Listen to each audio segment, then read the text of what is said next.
Alam mo ba kung bakit yung mga pure Ilonggo ka, 'di ba, Ken? Hmm, Alam mo ba bakit history, alam mo ba bakit bumaba yung mga Ilonggo sa Mindanao? Do you know that story? no, hindi ko alam, guys. Hindi mo alam? Hindi ko alam. Ngayon ko lang na ano yan. Really? Yeah. Kaya 'di ba kung iisipin mo, saan ba talaga nag-originate yung Ilonggo? What do you think? I think sa Mindanao. No, bro. Where? No, bro. Ang Nasaan? Ilonggo nag-originate talaga sa Iloilo. Oh, so Visayas. Visayas. Visayas. Yeah. Research ko lang to guys is nag-originate talaga yung mga Ilonggo sa Iloilo. Lahat ng mga Ilonggo na bumaba sa Mindanao, sa Bacolod, nag-originate talaga yan sa Iloilo. And yung mother tongue ng Ilonggo is Hiligaynon. Iligay nun. Hiligaynon, right? Yeah.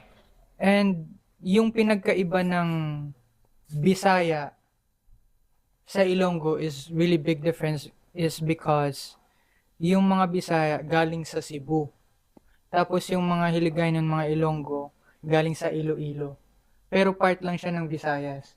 And then, bakit bakit bumaba yung mga Ilonggo sa Mindanao? It's because nagsabi yung government na, oh, maraming lupa doon sa Mindanao na hindi na de-develop. So like, bumaba yung mga Ilonggo doon.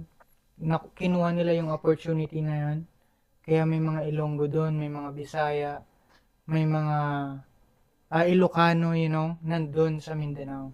Pero parang dominant ata doon mga Ilonggo and Bisaya sa Mindanao.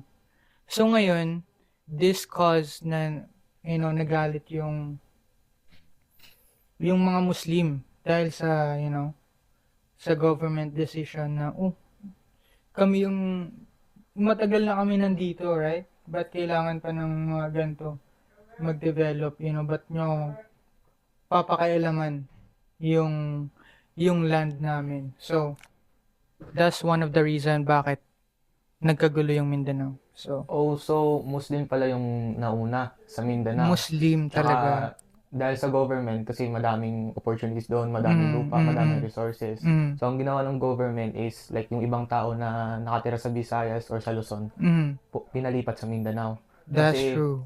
kasi sa Mindanao lang pala noon, wala pang katao-tao. Wala pang katao-tao. So, originally sa Muslim talaga yung land na yun. Yes, Sila yung yes. nauna. Pero, talo lang yung mga Muslim kasi wala silang kasulatan. Government magaling sa, Mm. you know what I'm saying?